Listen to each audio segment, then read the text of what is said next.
Roger Ebert was never the type to blindly worship John Wayne. He started reviewing films in the mid-60s, long after Wayne had become a legend, and he wasn't shy about calling out movies he thought were outdated, shallow, or just plain bad. Take The Green Berets, for example. Ebert called it cruel and dishonest and unworthy. But there was one John Wayne film that left him in awe. A film so perfectly crafted that Ebert said not a single shot was out of place. That movie is Rio Bravo. Now, if you know Westerns, you know Rio Bravo isn't just good, it's a masterclass in storytelling. But it didn't start that way. Howard Hawks, the man behind the camera, hadn't made a film in 4 years after the failure of Land of the Pharaohs. He started to wonder if he'd lost his touch. On the first day of filming Rio Bravo, he was so nervous he threw up behind the set.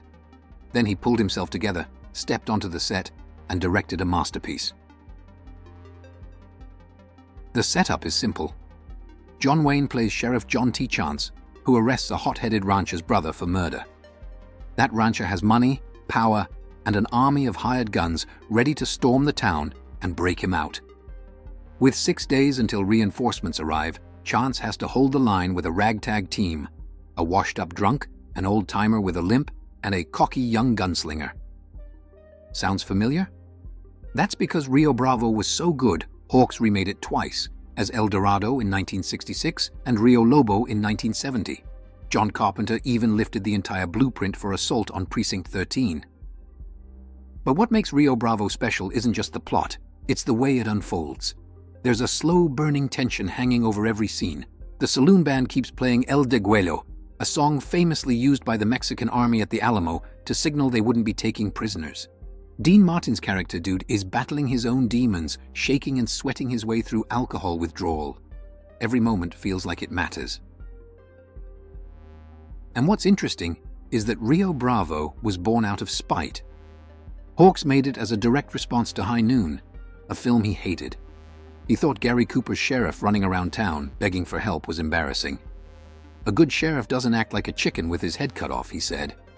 So, he set out to make the anti-High Noon, a movie where the sheriff doesn't panic, doesn't plead, and stands his ground no matter what. As for John Wayne, this was a turning point for him. He was 51, heavier than he used to be, and knew his days as a young romantic lead were over. His last 4 movies had flopped. If he wanted to stay on top, he had to lean into his larger-than-life persona. So that's exactly what he did. So, was Rio Bravo perfect? Well, if you ask Roger Ebert, absolutely. And if you ask John Wayne and Howard Hawks, it was more than that. It was the kind of Western they wanted to see. Just a sheriff, a handful of allies, and an army of bad guys outside waiting to strike. And sometimes that's all you need to make a classic.